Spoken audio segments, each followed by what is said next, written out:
بسم اللہ الرحمن الرحیم۔ السلام علیکم ناظرین، آپ دیکھ رہے ہیں KBN نیوز اور مجھے کہتے ہیں خالد بیگ۔ ناظرین، آج عمران صاحب کے لیے ایک بہت ہی بری خبر ہے۔ آپ کو یاد ہوگا اڈیالہ جیل میں سائفر کیس کی جو سماعت ہے، ڈے بائی ڈے ہیئرنگ اس کی جاری تھی اور آج اس کا فیصلہ آ چکا ہے۔ یہ جج ذوالفقار نین ہیں جنہوں نے یہ فیصلہ دیا، اور اس میں آپ کو بتاتا چلوں مختلف جو ہیں گواہوں کی طرف سے اس میں بیان جو ہے وہ قلم بند کیے گئے، جیسے سابق وزیر اعظم عمران خان صاحب کے پرنسپل سیکرٹری، ان کے بھی بیان قلم بند کیے گئے۔ اس کے بعد جو ان کے سیکرٹری خارجہ، ان کے بھی بیان قلم بند کیے گئے۔ سیکرٹری خارجہ نے تو اپنا بیان وہی رکھا جو انہوں نے FIA میں دیا تھا، لیکن جو ہیں ان کے پرنسپل سیکرٹری، انہوں نے جو FIA میں بیان دیا تھا وہ اپنا مختلف اس میں سے کچھ چینجنگ کر کے، کچھ جو ہے وہ چینجنگ کر کے انہوں نے عدالت میں اپنا بیان ریکارڈ کروایا۔ اس پہ میں آتا ہوں، لیکن میں آپ کو بتاؤں، یہ سب سے پہلے میں بتاؤں کہ یہ سائفر ہوتا کیا ہے، یہ سائفر ہے کیا چیز۔ بیسیکلی سائفر ایک کوڈڈ ہوتا ہے، اور یہ کوڈڈ جو ہے اس کو ڈی کوڈ کرنے کے بعد جو ہے پڑھا جا سکتا ہے، اور یہاں بھی اسی طرح ہوا۔ یہ سائفر ایک ملک دوسرے ملک کو پیغام بھیجتا ہے، یہ کوڈڈ ہوتا ہے، اس کو ڈی کوڈڈ کرنے کے بعد پڑھا جا سکتا ہے۔ اور اس میں بھی ڈی کوڈڈ کرنے کے بعد اس کی مختلف 5 کاپیاں بنائی گئیں اس سائفر کی۔ اس کو ڈی کوڈڈ کرنے کے بعد 5 کاپیاں جو ہے اس کی بنائی گئی، جو مختلف 5 دفاتر میں ارسال کی گئیں۔ اس میں ISPR اور وزیر اعظم کا آفس بھی اس میں شامل ہے، جن کو یہ کاپی بھجوائی گئی۔ اور وزیر اعظم صاحب نے، آپ کو یاد ہوگا، اپنے بیان میں کہہ دیا جی کہ یہ کاپی سائفر گم گیا۔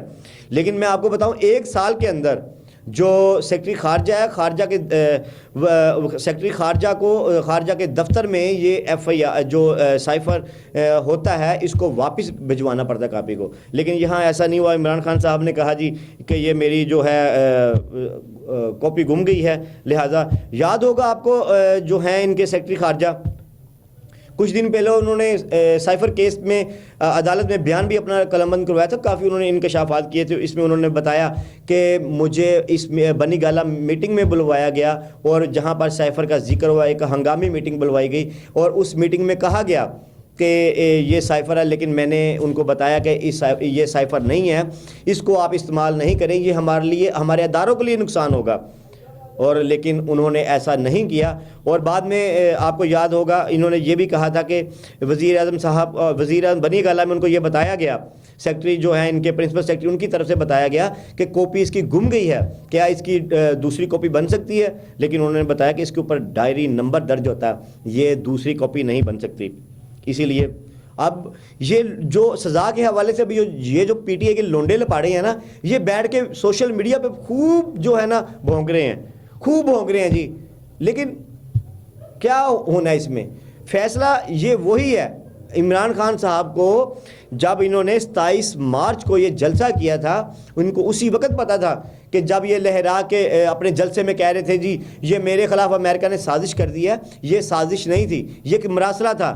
آپ کو پتا ہوگا اس وقت سلامتی کمیٹی کی ایک میٹنگ بھی بلوائی گئی تھی، اس میں جو ہمارے سابقہ آرمی چیف ہیں وہ بھی اس میں موجود تھے، انہوں نے بھی بتایا تھا کہ بھائی یہ سازش نہیں ہے، یہ ایک سائفر ہے، اور اس کا جو ذکر ہے، اس کا جو تصدیق ہے وہ اسد مجید ہے، جنہوں نے امریکہ میں بیٹھ کے اس کی سائفر کی تصدیق بھی کر دی تھی۔ انہوں نے بتایا جی کہ یہ سائفر نہیں ہے، یہ ایک مراسلہ ہے، یہ کوئی سازش نہیں کی گئی حکومت گرانے کی۔ لیکن انہوں نے تو اپنا بیانیہ بنائی رکھا، کیونکہ سیاستدان ہے نا، سیاستدان ہے، انہوں نے اپنا بیانیہ بنایا۔ یہ مختلف سیاستدان بھی کرتے ہیں، خالی یہی نہیں کہ PTI کر رہی ہے، اور بھی بہت سی جماعتیں ہیں جو اس طرح کے کوئی بھی کیس لے کے اپنا بیانیہ بناتے ہیں سیاست چمکانے کے لیے، اداروں کا بھی نہیں سوچتے۔ اسی طرح عمران خان صاحب نے اپنا بیانیہ بنایا ایبسولوٹلی نوٹ کہنے پر مجھے جو ہے جی وہ امریکہ نے انتقام لیا کہ میں نے جی آنکھوں میں آنکھیں ڈال کے امریکہ کو جو ہے ایبسولوٹلی نوٹ کہا ہے، جس کی وجہ سے میری حکومت گرائی گئی۔ لو، ایسا کچھ بھی نہیں ہے، یہ صرف ایک مراسلہ ہے جس میں آج ان کو سزا ہوئی ہے۔ اور یہ خیر، اب میں آپ کو ایک بات بتاؤں کہ ان کو 10 سال کی جو اس میں کیس میں سزا سنائی گئی ہے، قید با مشقت۔ اب میں آپ کو اس میں قید با مشقت کے بارے میں بتاؤں، اس میں ہوتا کیا ہے۔ قید با مشقت کا مطلب کہ آپ نے صرف سزا نہیں کاٹنی، اس میں آپ نے کام بھی کرنا۔ مطلب جیسے آپ کوئی بھی کام کرتے ہیں، کوئی پینٹر ہے، کوئی پینٹ کا کام کرتا ہے، کوئی موچی ہے، کوئی نائی ہے، کوئی کسی قسم کا جس کو بھی جو کام آتا ہے بھائی وہ کام کرے گا بیٹھ کے. اب قید بے مشقت یہ ہے کہ یہ خالی وہاں پر بیٹھیں گے نہیں، اپنی سزا نہیں کاٹیں گے سوری اپنی سزا نہیں کاٹیں گے، یہ قید بے مشقت یہ کہ جو ان کو کام آتا ہے وہ کام بھی یہ کریں گے. اور یہ بہت آج ایک سیاست کے لیے بھی برا دن ہے. میرے خیال سے ایسا نہیں ہونا چاہیے. سیاست دان کو اپنے ملک کے بارے میں سوچنا چاہیے، نہ کہ اپنی کرسی کے بارے میں سوچنا چاہیے. اپنے اداروں کے بارے میں سوچنا چاہیے، عدلیہ کے بارے میں سوچنا چاہیے، اپنی افواج پاکستان کے بارے میں سوچنا چاہیے. یہ وہی سائفر ہے جس کو جلسے میں لہرا کر عمران خان صاحب نے 9 مئی کا واقعہ کریٹ کیا. یاد ہوگا آپ کو 9 مئی کے واقعہ میں فوجی تنصیبات پر حملہ کیا گیا، پاکستان کی سرکاری املاک کو نقصان پہنچایا گیا. یہ وہی سائفر ہے جس کی بنا پر لوگوں کو جو ہے وہ اس اشتعال انگیزی پر آمادہ کیا گیا. آج کہہ رہے ہیں جی کہ ہم نہیں ہیں، لیکن ایسا نہیں ہے.